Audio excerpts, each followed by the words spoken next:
Je suis tout d'abord enseignant dans l'éducation nationale au niveau secondaire depuis une vingtaine d'années. Donc j'interviens tout d'abord en tant qu'enseignant. Je suis également père de 4 enfants. Donc j'interviens en tant que parent. Je suis l'auteur de quelques recherches sur le système et de fonctionnement de l'éducation nationale ces derniers temps, ce qui me donne une triple raison d'avoir cette petite prétention de donner mon avis sur le sujet. Donc voilà, j'apparais, je ne montre pas mon visage pour des raisons évidentes de pression que je pourrais subir suite à ce témoignage. Alors aujourd'hui, l'éducation nationale n'est plus le rempart moral, social, structurel, comme elle pouvait l'être avant. L'éducation nationale est devenue perméable à des influences néfastes de tous ordres, hein. Et notamment, elle est devenue perméable à la pression de certains lobbies, qu'ils soient communautaires, qu'ils soient commerciaux, économiques ou commerciaux, qu'ils soient idéologiques.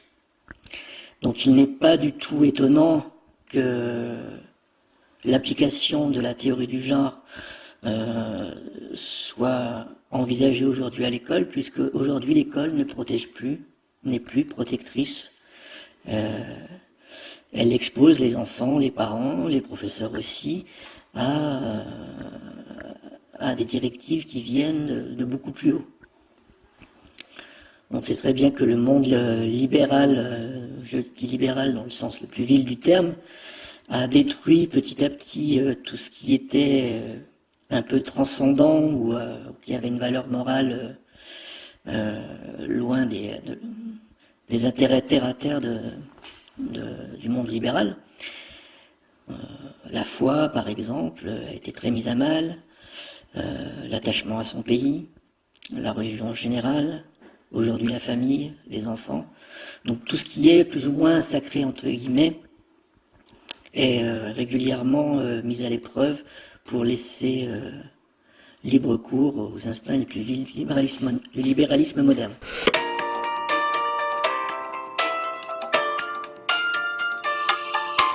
Donc pour comprendre aujourd'hui ce qu'est l'éducation nationale française, qui n'a de française plus que le nom, il faut envisager cette structure selon un ordre pyramidal.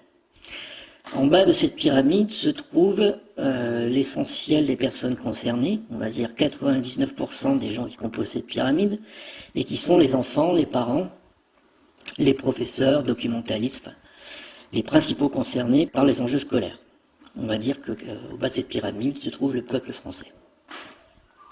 Autant le dire tout de suite, le peuple français, dans ce contexte-là, tout le monde s'en fout.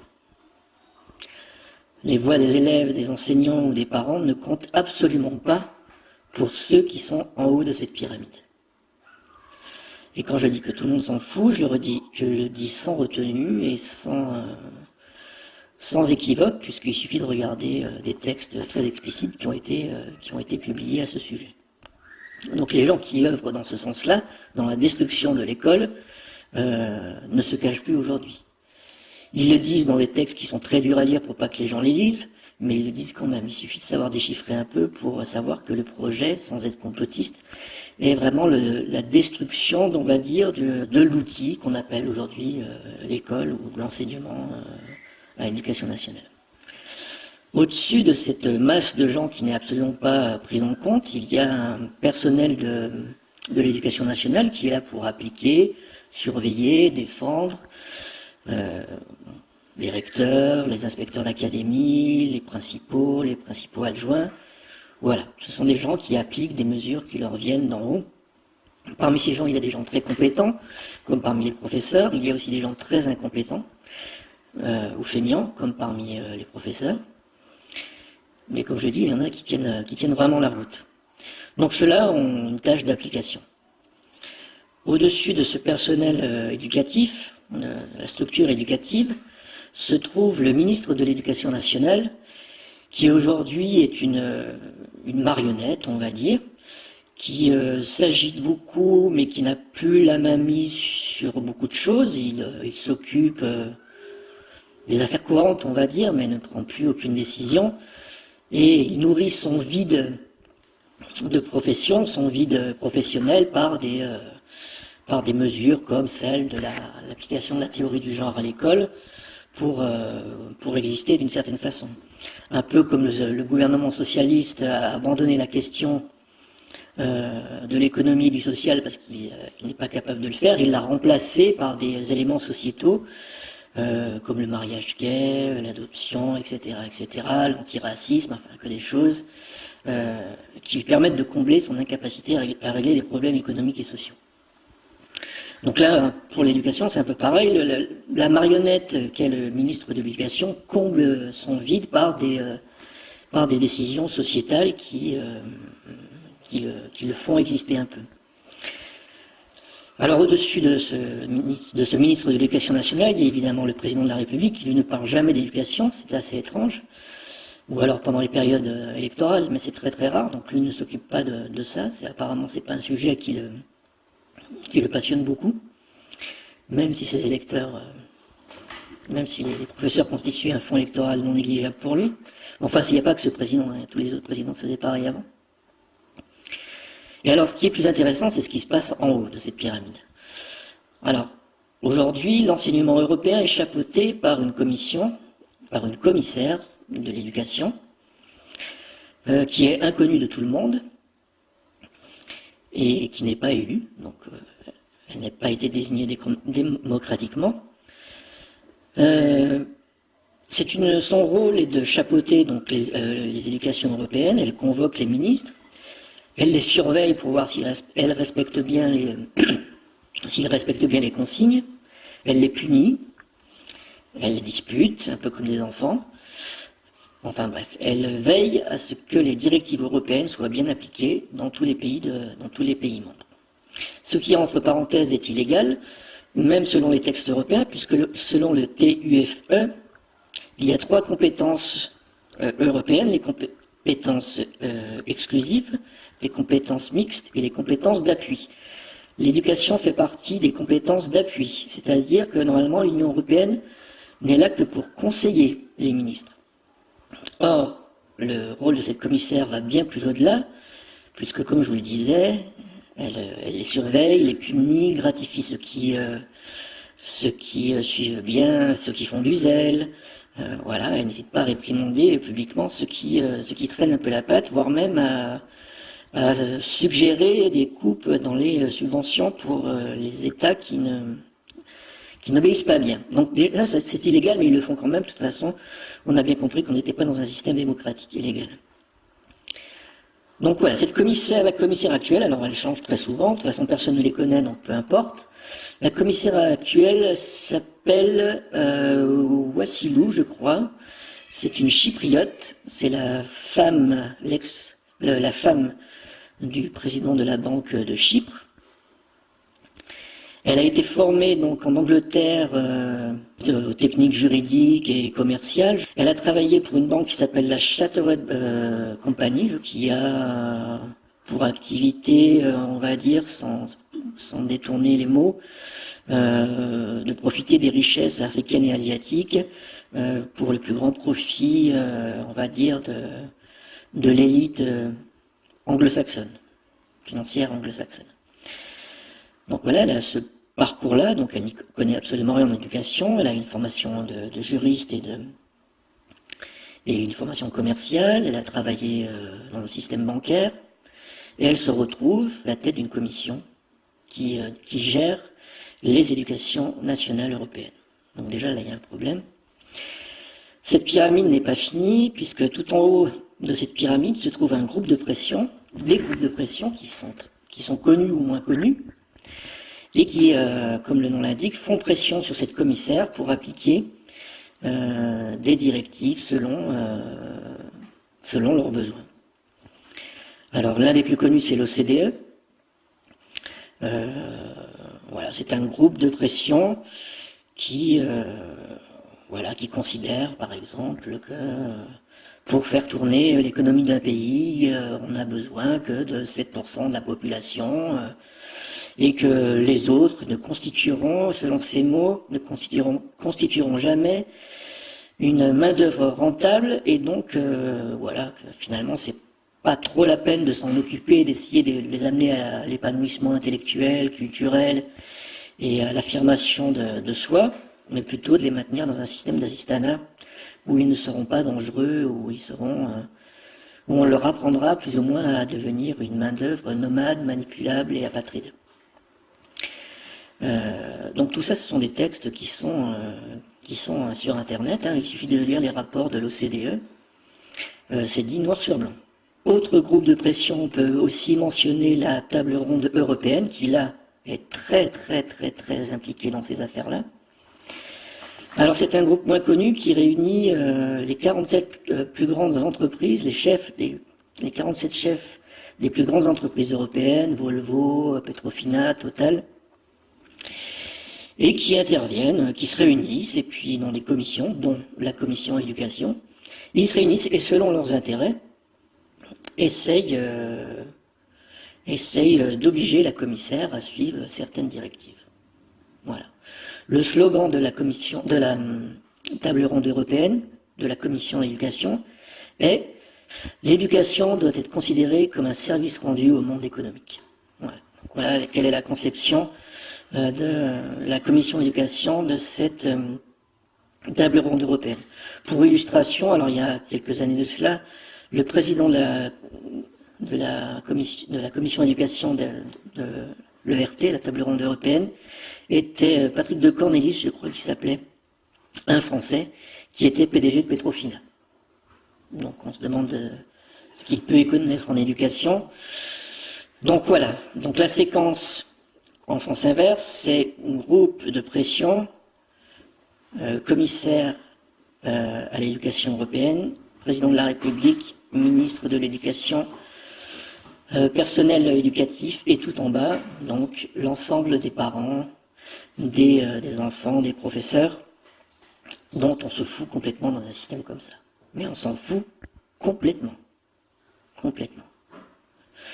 Donc après, c'est vrai que c'est très facile quand on entend taper sur les profs à dire que ce sont des feignants, toujours en maladie, etc., etc.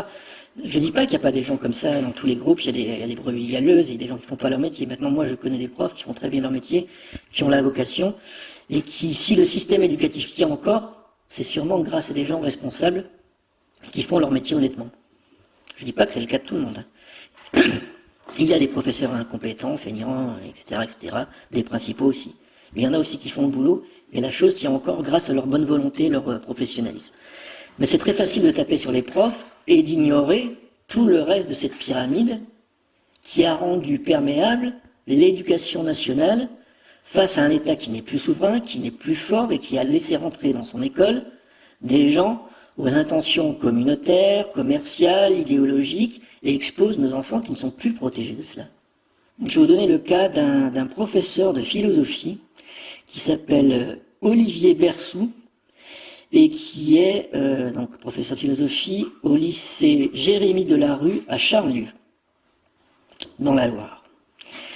Donc ce professeur de philosophie a eu la bonne idée, évidemment neutre idéologiquement, d'emmener des élèves au cinéma stéphanois, donc de Saint-Étienne-le-France, au 7e festival gay et lesbien, dont la thématique était cette année-là « Homo d'ici ou d'ailleurs », donc organisé par la communauté gay, où ne sont présentés que des films sur le sujet, où sont invités des réalisateurs gays, et donc s'ils font ça entre eux, ça ne nous dérange pas, mais à partir du moment où on emmène des enfants dans des endroits comme ça, évidemment, ça devient du militantisme.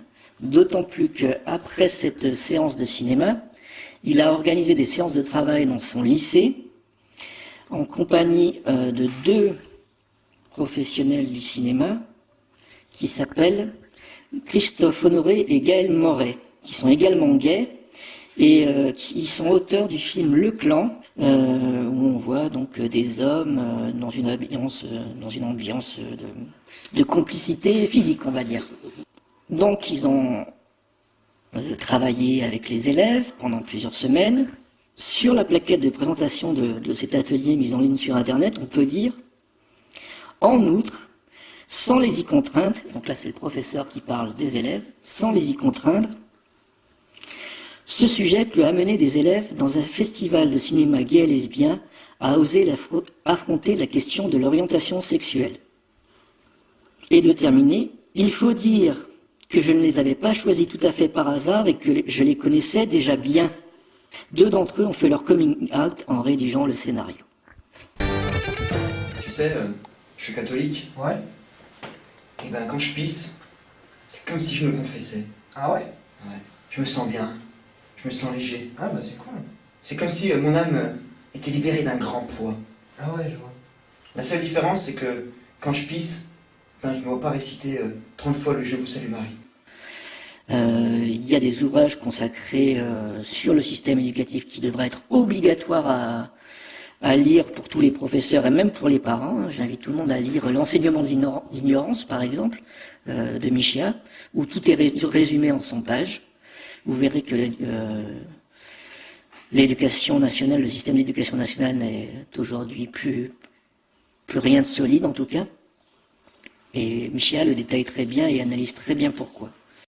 Cette lettre a été envoyée par les infirmières scolaires de l'école Germaine Tillon, qui est située à Lyon, dans le 2e, récemment. Hein, c'est une lettre qui a été envoyée cette année. Les infirmières scolaires s'appellent Madame Duc et Madame Thomas. On les salue au passage. Je vais vous lire la lettre en entier, elle est très très courte, donc c'est aux parents des élèves de la classe de CM2. Madame, Monsieur, cette année, la classe de votre enfant va participer à une action d'éducation à la sexualité intitulée « Pour une éducation à la vie » avec les animateurs du service de santé scolaire de la ville de Lyon en partenariat avec l'enseignant. Votre enfant apprend à vivre en société et à trouver sa place en tant que garçon ou fille. Le corps et ses différences entre garçons et filles. Ensuite, la puberté. Ensuite, les différents modes d'expression de la sexualité. Donc là, ça commence quand même à devenir un peu coquin. Ensuite, la grossesse et la naissance.